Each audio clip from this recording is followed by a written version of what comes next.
Salam sejahtera kepada tuan-tuan dan puan-puan dan juga sahabat-sahabat.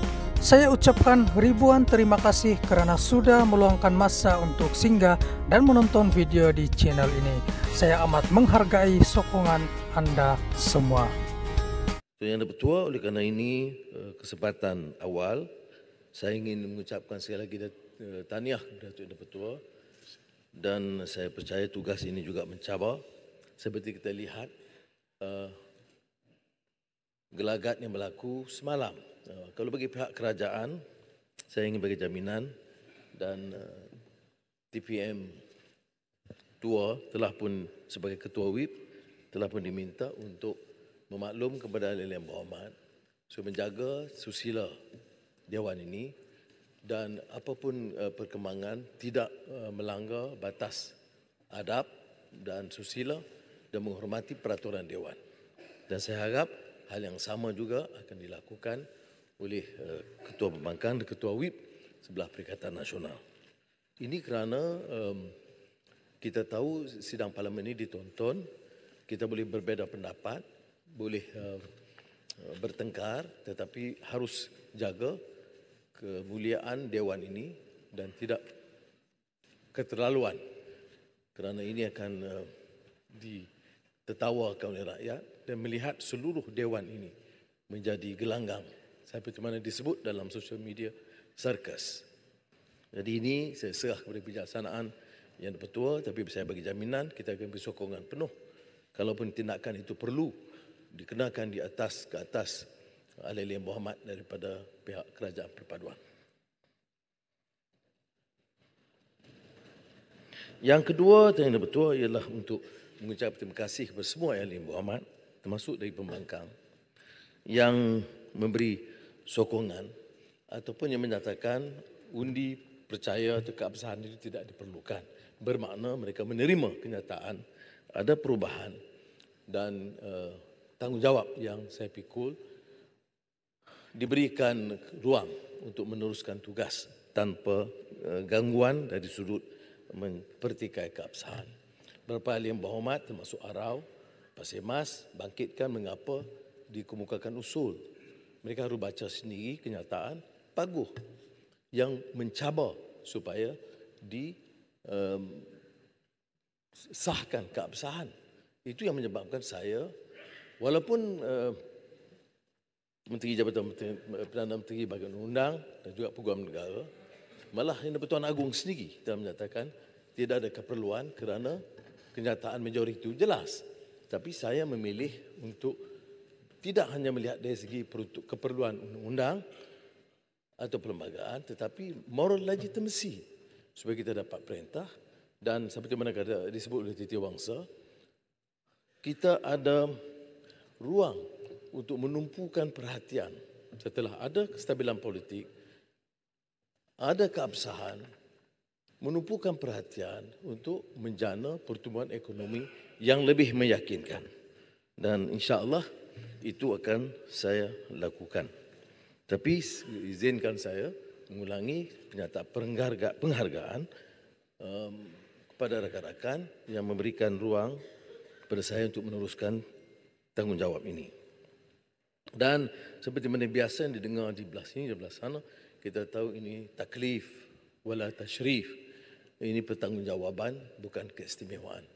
Kita memikul tanggungjawab ini dalam keadaan ekonomi yang getir, soal perpaduan yang dibangkitkan, dan oleh demikian memerlukan seluruh tenaga, dan saya hargai teguran yang disampaikan.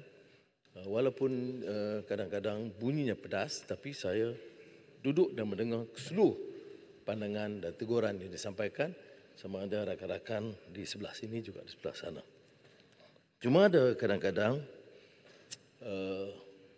mengikut Shakespeare, dia kata, a tale told by an idiot full of sound and fury signifying nothing. Jadi kita kena sabar kerana tidak semua kenyataan-kenyataan itu bertanggungjawab. Ya. Saya bagi contoh umpamanya Ketua Pembangkang Larut. yang bekerja selama hampir 25 tahun mencerca, memfitnah, konspirasi, menyerang pribadi, menimbulkan fitnah dan diteruskan dengan cara yang lebih licik. Saya tidak akan ulas perkara itu yang Tuan Yang Dipertua, kerana tentunya dia belum dapat tarbiyah daripada Marang yang pernah menulis, dan saya ucapkan jazakallah khairan kepada Marang, menulis tentang Qazaf. Ya. Saya syorkan buku itu juga dibaca oleh Ketua Pembangkang. Dan bila baca Al-Quran, terutama bagi kita yang tidak terdidik di sekolah agama atau sekolah Arab, bacalah dengan betul. Wallahu khairul makirin. Jadi biar betul sikit. Baik. Dibangkitkan juga tentang pengampunan. Saya harap ahli-ahli yang berhormat di Kelantan khususnya boleh mohon mengadap Bahawa Duli Maha Mulia Sultan Muhammad kelima yang kepada ketika itu menjadi Janda Pertuan Agong. Dan ini perlu saya jelaskan, bila keabsahan itu juga moral legitimacy untuk menjelaskan. Saya tidak memohon pengampunan kerana saya dihukum. Make it clear on the record di Hansard. Ya. Kita bantah penghakiman yang melanggar prinsip hukum, mengada-ngadakan, termasuk dalam kes pertama, membuat pertuduhan, peristiwa berlaku di bangunan yang belum ada dan memaksa orang menjadi saksi ataupun mengambil siasatan sebelum pun laporan polis dibuat. Saya mohon maaf Yang Dipertua menyebut perkara ini kerana soal pengampunan itu penting. Yang mengambil inisiatif itu ialah Yang Dipertuan Agong ketika itu. Dia menelpon saya, dan ini saya sebut secara umum. Semasa saya masih lagi di rehab center. Ya, ada yang akan mengkaitkan tentang menyebut nama Yang Tuan Agong, Arau. Saya nak jelaskan di sini, saya sebut ini fakta. Menelpon saya menyatakan, Anwar, saya akan berikan pengampunan penuh kerana saya ikuti perkembangan trial saudara. Clear travesty of justice. Saya quote ini. Phrase yang digunakan oleh Yang Dipertuan Agong ialah travesty of justice. Pelanggaran prinsip keadilan. Dan oleh demikian, saya akan memberi pengampunan penuh sesegera mungkin.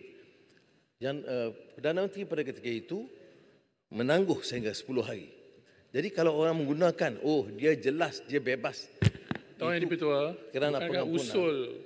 Ya. Saya akan sampai ke situ. Tentang kewangan. Dalam 1 minit. Ya. Saya tahu kenyataan ini pedih bagi saudara kerana ini kenyataan yang dimainkan.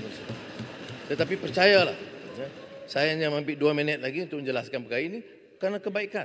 Saya tidak menafikan Yang Berhormat tidak tergolong begitu. Tapi rakan-rakan saya terutama senior dalam PAS begitu berjasa kerana mereka turun ke bawah menerangkan prinsip ini. Tidak Yang Berhormat yang lain. Ya, ramai. Dan saya tidak pernah menafikan sumbangan khidmat mereka yang tidak melayani fitnah dan menganggap ini konspirasi yang juga melibatkan Larut. Jadi itulah sebabnya maka pengampunan dibuat. Yang Dipertua, kita ada perbezaan jalur politik, tentunya. Dan pembentukan kerajaan perpaduan ini juga menimbulkan sedikit pertikaian. Tetapi sudah dilakukan keabsahan. Kota Baru pertikaian kat Soal Dombor. Yang Dipertua tahu Convention Parlimen, usul daripada kerajaan. Kalau tidak disetujui, dibangkang dengan suara. Itu tidak berlaku. Kalau belum puas hati, diminta belah bagi. Itu juga tidak berlaku. Jadi kita move on lah. Jadi saya ucap terima kasih kerana ramai yang mengatakan move on. Dan saya tidak berhajat sama sekali Kota Baru untuk bangkitkan lagi isu ini. Saya nak tumpu perhatian, betulkan kepincangan dalam pentadbiran dan pengurusan kerajaan, elakkan daripada penyalahgunaan kuasa dan rasuah, dan supaya hoi hoi ya hoi itu bukan saja melibatkan orang di sini tetapi juga di sana.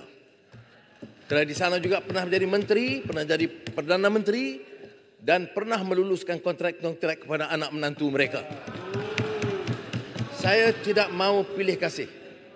Permintaan saya kepada agensi penguatkuasaan, termasuk SPRM, boleh tanya Ketua SPRM, Peguam Negara dan pihak PDRM. Saya kata, saudara, you are dealing with the new Prime Minister.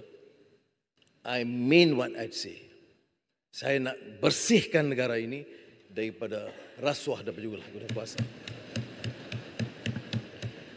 Dalam isu usul ini, tumpuan kita dengan kestabilan politik yang dikatakan umpamanya tidak ada yang dilakukan dalam beberapa minggu ini semata-mata kejahatan politik. Saya nak beritahu bahawa pertamanya isu yang dibangkitkan untuk keabsahan ini adalah untuk memungkinkan kita memperoleh keyakinan dan mengurus ekonomi. Tapi untuk itu, kerana dipertikaikan soal sama ada kita tetap pertahankan prinsip perlembagaan, soal Islam, agama persekutuan dan penghayatannya, agama bahasa Melayu sebagai bahasa kebangsaan, dengan pengecualian beberapa peruntukan untuk Sarawak yang memberikan ruang untuk bahasa Inggeris mengikut perjanjian MAC 63, hak kesemuanya orang Melayu dan Bumiputera, dan kedudukan dan kedaulatan Raja-Raja Melayu. Hal itu saya ingin tegaskan tidak mungkin dipertikaikan oleh kerajaan perpaduan ini. Sekian saja perkongsian pada kali ini. Terima kasih kerana sudah klik dan menonton video ini sampai habis. Kepada yang baru di channel ini, jangan lupa untuk tinggalkan like, share, dan subscribe. Bye-bye.